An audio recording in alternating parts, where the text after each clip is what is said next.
Өт тас ауруы қазіргі замандағы өте жиі кездесетін ауыр аурулардың бірі, және де оның белгілерін елемеу ауыр асқынулар мен ауыр халге алып келуі мүмкін. Сол себепті осы видеода біз сіздермен өт тас ауруының 5 негізгі белгісін талқылайтын боламыз. Сіздермен бірге мен Шарықтау Заңғар, болашақ дәрігер, және де осы каналдан сіздер өте көп пайдалы ақпараттар ала аласыздар. Сол себепті міндетті түрде каналға тіркеліп, лайк басып, өзіңіздің достарыңызбен бөлісіңіздер. Жалпы өт тас ауруының ең бірінші белгісі ол қабырға астында, оң жақ қабырға астында болатын ауырсыну сезімі. Ауырсыну сезімі ұстама тәрізді болады, бірақ бүйрек ұстамаларынан айырмашылығы бұл ауырсыну сезімі тұрақты, бір қалыпты дамиды. Жалпы негізі өт тас ауруының негізгі белгісі ауырсыну сезімі болып табылады, жаңа айтып кеткен.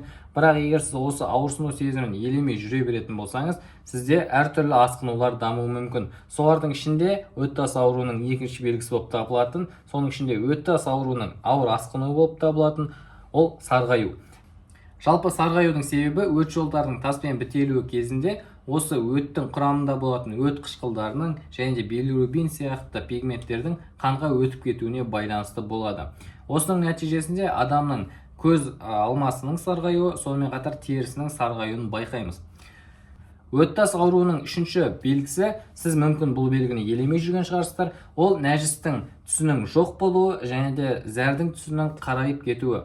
Егер осы белгіні көретін болсаңыздар, сіздер міндетті түрде бірден дәрігерге баруларыңыз керек. Себебі бұл белгілердің болуы сіздің өтіңіздің ауыр халде екендігін көрсетуі мүмкін.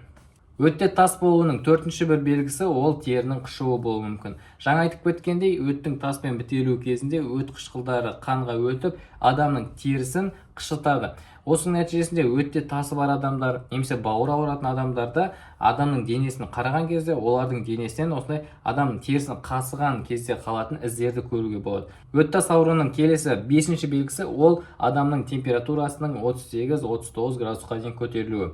Бұл белгі өттегі созылмалы процесс емес, жедел процестің белгісі болып табылады. Яғни сіздің ағзаңызда жедел қабыну процесі жүріп жатыр дегеннің белгісі. Сол себепті дене температураңыз ешқандай себепсіз көтеріліп жатса, онда міндетті түрде дәрігерге барып, өзіңіздің өтіңізді тексертуіңіз қажетсіз.